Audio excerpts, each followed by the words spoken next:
Hello and welcome to FPL Mate, your best mate for fantasy Premier League content for the 2021-22 season. My name is Dan and today we have got the first of the Game Week 31 videos. There's going to be a lot because we got a long time before the deadline. There's going to be a few, but here's the first one. We're going to be doing a wildcard draft video for you today, guys. So whether you're on a wildcard or not, I think this video is going to be really useful to kind of show you the kind of players you should be targeting right now, where the template might be heading towards, and what kind of players are just good to have right now. So guys, if you're on a wildcard, you're going to find this super helpful. If you're not on a wildcard, I think you're going to get something from this video anyway. But if you wouldn't mind liking the video if you do enjoy it and subscribing if you're new around here, that would be massively appreciated. But without all of that said, I think we just go straight in and have a look at some of these players for the wildcard 31.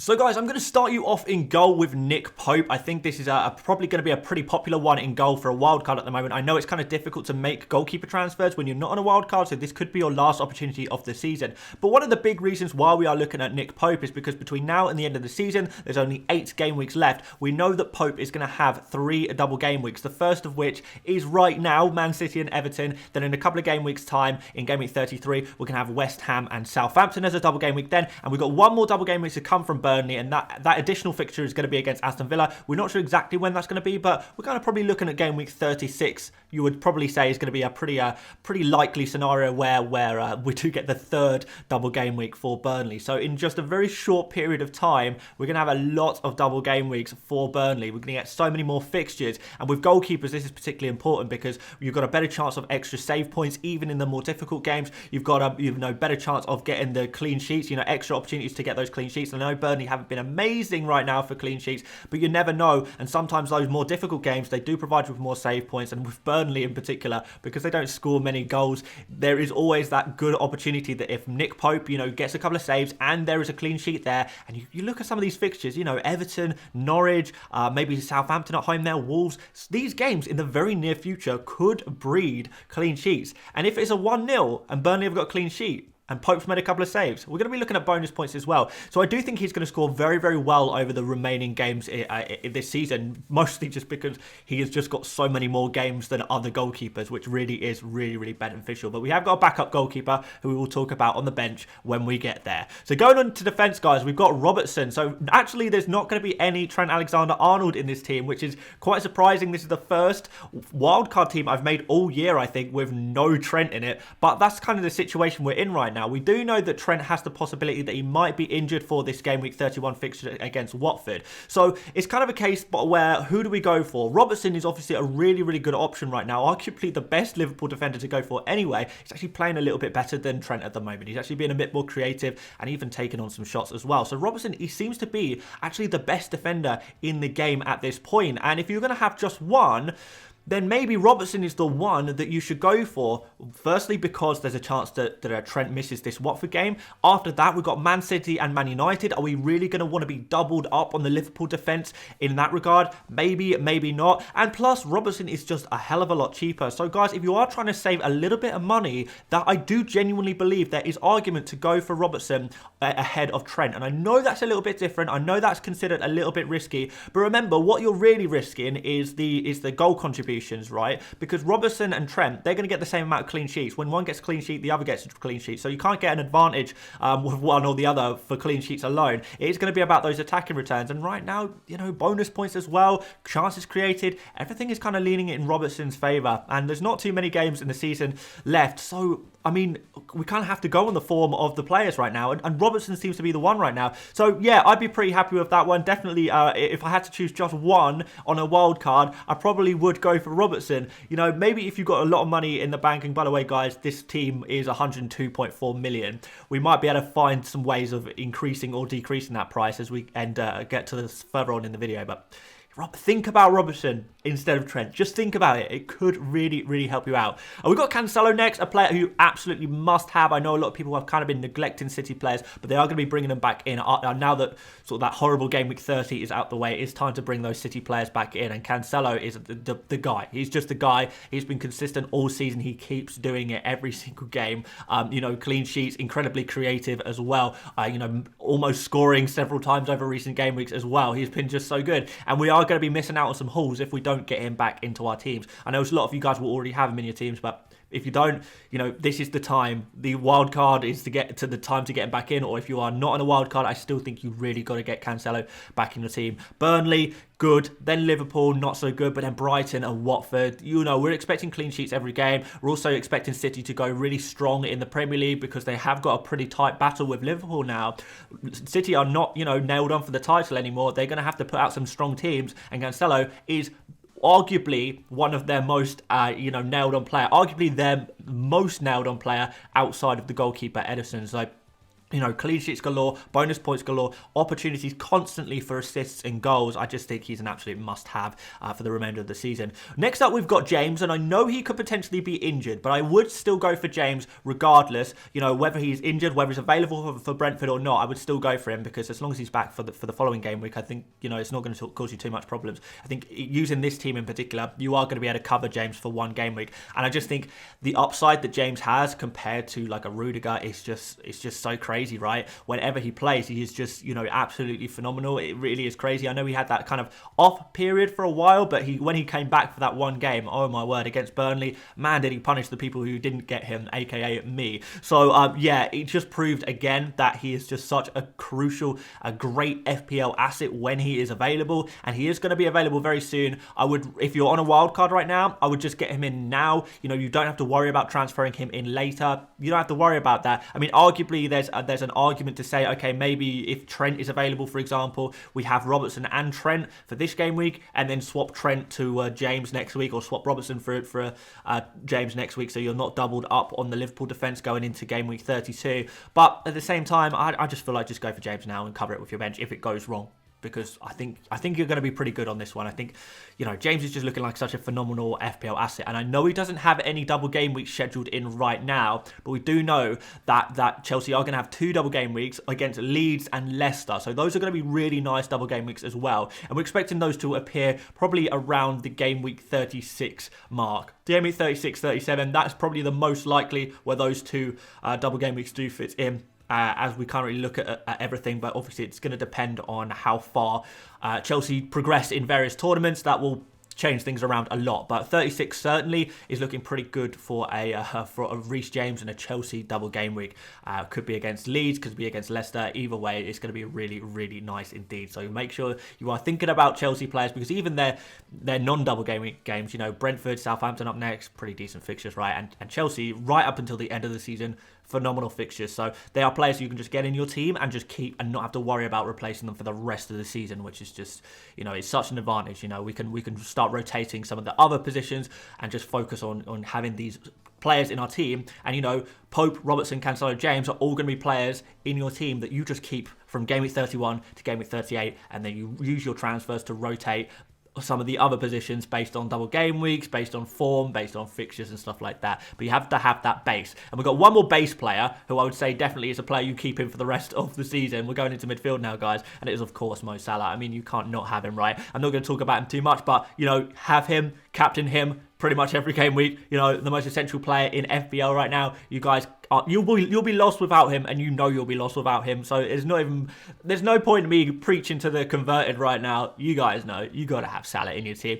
But we are going to go a little bit different for our next midfielder, and that is Kai Havertz. I'm sure a few of you guys are eyeing up Kai, but again, because of the double game weeks, the nice double game weeks we've got coming up, because of, Brentford and Southampton up next, because of the amazing form that Havertz is in right now. I mean, man, he is on fire. He is really showing everything that Chelsea hoped that he would be when they first brought him in. He is playing so well. Really, really good to see that. And, Chelsea have been crying out for that great striker, a great, maybe it's a false 9 or a striker, or whether he's playing slightly wider.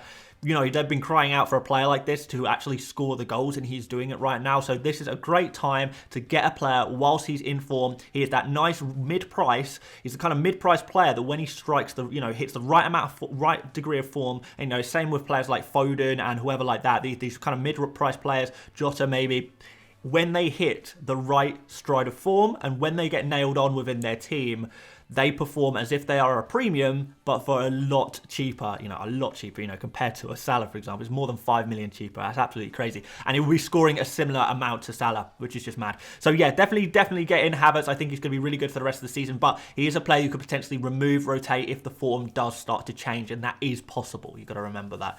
Next up, we've got Saka. A couple of good fixtures coming up in the next two, and then we've, of course, got the double game week for Arsenal. He is our only Arsenal player that is going to be in the starting 11 of this team, or we might have a sneaky Arsenal player on the bench. We'll have to wait and see. But we've got good fixtures. We've got a player who is in incredible form. He is Arsenal's best player.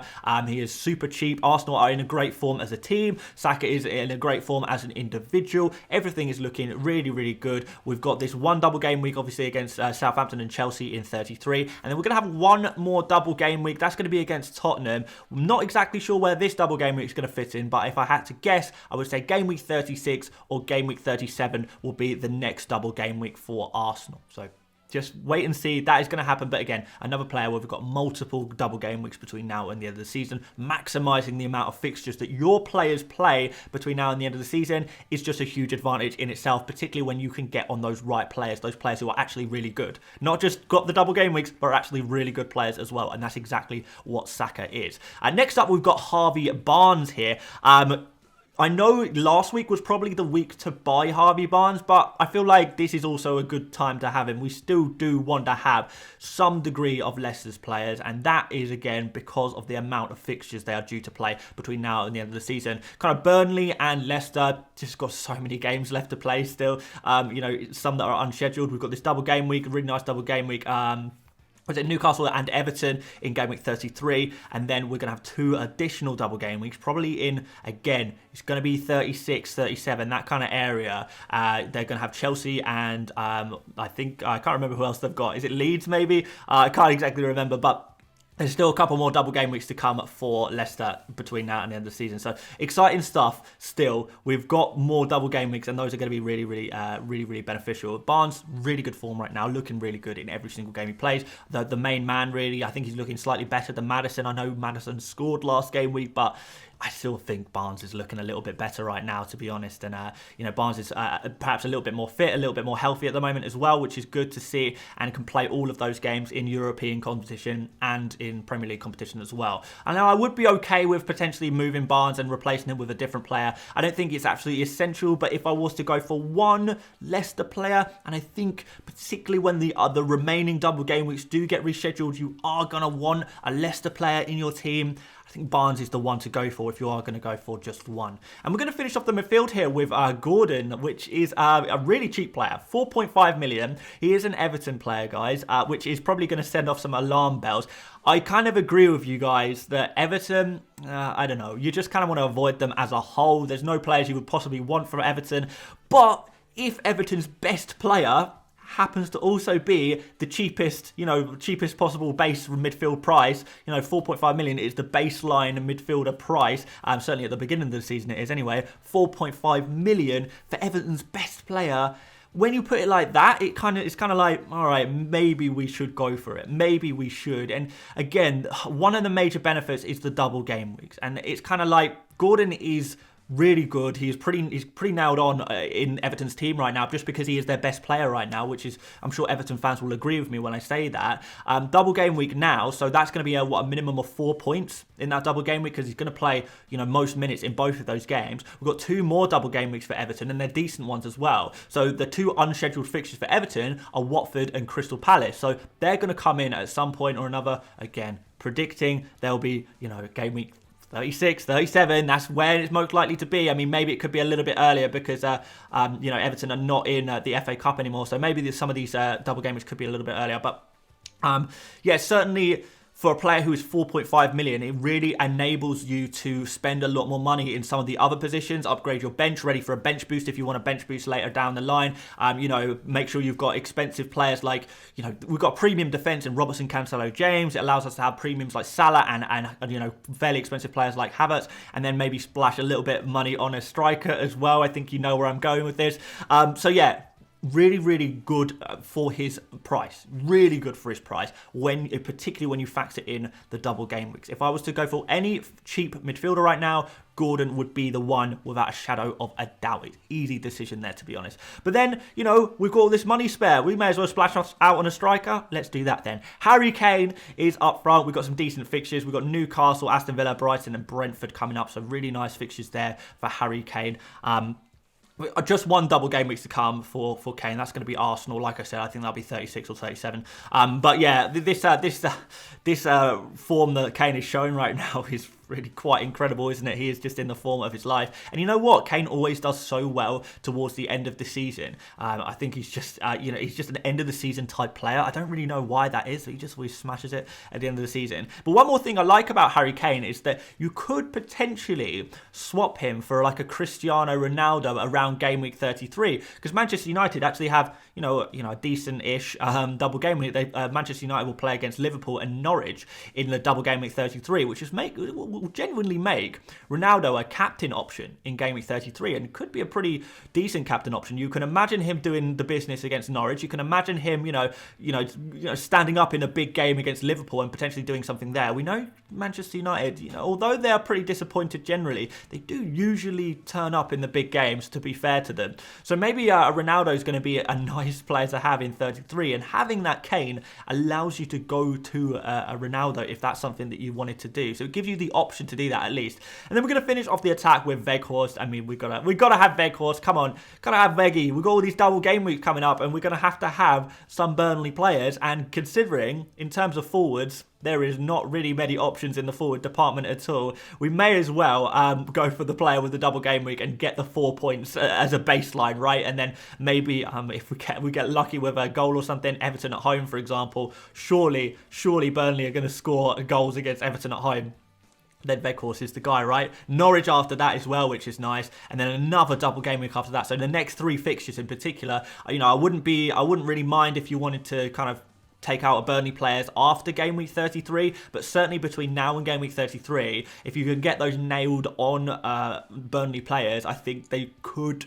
It's not going to take much. It's only going to take 1 or 2 returns, and it's going to be so worthwhile. They've got 5 games in 3 game weeks to get 1 or 2 returns, and then suddenly you're going to be really laughing when you add in the bonus points, when you add in the points just for playing. It's going to be really worth the very little money you have to spend to get those Burnley players. So if we're going to go for a Burnley player, Weghorst makes the most sense just because of the position he plays in, to be honest, because there's nothing going on at forwards. Still, thank God for Harry Kane, really. Let's bring up the bench, guys. We've got Schmeichel on the bench there. Schmeichel actually sets us up quite nicely for potentially a bench boost in 33 with this team. You could bench boost in 33 using this team, and it could work pretty well, but also game week 36 as well. Schmeichel also, because he's got a couple of double game weeks to come, I'm thinking that there is going to be times where some game weeks Pope has a double game week, sometimes Schmeichel's going to have a double game week. So hopefully by combining Pope and Schmeichel, I know they do overlap in game week 33, but outside of that, we could find ourselves in a situation where most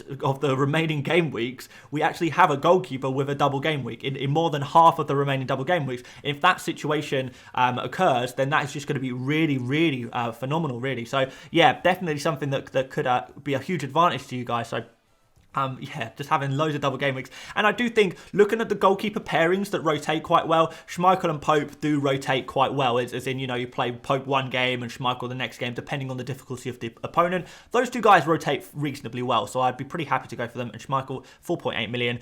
Leicester improving defensively. I think this is looking like an okay pick, to be fair. We've got Ben White, nice cheap Arsenal defender. Arsenal have got some decent fixtures. They've got some double game weeks coming up as well. And, Arsenal doing pretty well defensively as well. So lots of benefits to going for Ben White right now. Can easily cover in situations where, Reece James is rotated, or, say Cancelo was rotated 1 in a million times. Ben White's going to cover you really nicely there. We've got Mateta, who I believe is the best cheap forward right now. I think he's better than Broja at the moment. I think he is, you know, probably on par, well, maybe a little bit worse, but almost on par with Pukki. But Pukki is like 0.6 million more expensive.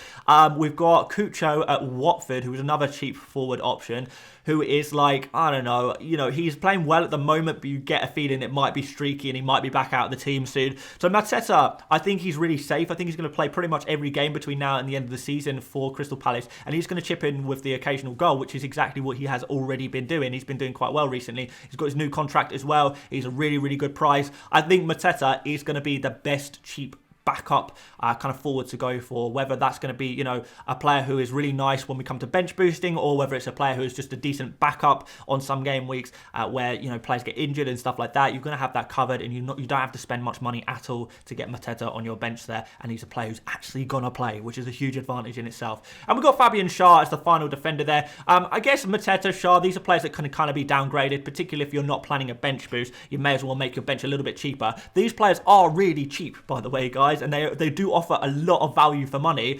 But if you really are just not that bothered about your bench players, you can downgrade these players to non-playing players, you know, 3.8, 3.9 million type players, if you really want to do that, or 4.5 maybe in the case of forwards. I don't know if there's any 4.4, 4.3 forwards as well. We could maybe have a look at.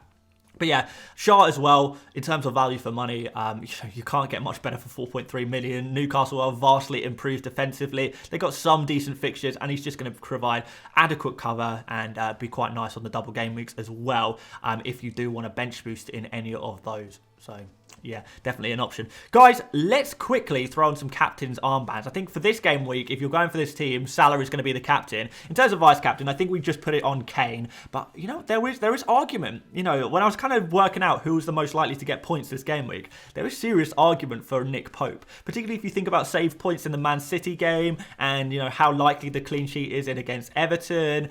Could be actually okay, but no, we've got to go for Salah for captain, vice captain on Kane. Let's just be sensible, but just do keep an eye on Pope and his scoring in game week 31. And there's the team, guys. Like I said, there are some ways of making it a little bit cheaper. I think you could possibly downgrade players like Mateta and Schär on your bench if you wanted to go a little bit cheaper there. Maybe Schmeichel, maybe you think that's a little bit luxury. You can go for a slightly cheaper goalkeeper there on the bench. So the bench can be downgraded. Also, you know, if you don't really fancy Havertz or someone like that, you can maybe go for someone slightly cheaper in that position. There are different options you can kind of switch around a bit. You know, Harvey Barnes, you could switch for a Kulusevski maybe. You know, you can maybe go for a Doherty instead of James or something like that. If you don't want to go for James, you're not quite convinced by his current injury situation. You think he might get rotated in that Chelsea team between now and the end of the season. There are options. There are definitely options of where you can go. But this is just a template. This is just a baseline. This is just a very, very base thing that you can kind of have a look at. Maybe make some tweaks and modifications to make it suit you guys. I'm sure you're going to be watching plenty of other wildcard videos from around YouTube, and hopefully you can just take influence of different ones, see what you like from different ones, and just make the best wildcard team that is possible for you guys. But for me, right now, if I was to wildcard, I would be making a team very, very similar to this one right here. It looks pretty good. Guys, thank you so much for watching. If you did enjoy this video, please do like it. It helps so much. And do subscribe if you're new around here and you want plenty of more FPL content to try and help you guys out as much as I can. We've got a while until the Game Week 31 deadline, so there's going to be loads and loads of content. If there's any particular videos or streams you guys want, do let me know in the comment section and we'll see what we can do. And also, if you've got any comments about this this wildcard team, you think there's any major players missing from this team, or players that they're in this team and you just think, no, Dan, that is just not the one, let me know. I'm always interested to see your opinions. But aside from that, guys, thank you so much for watching, and I will see you later, mates. Bye bye.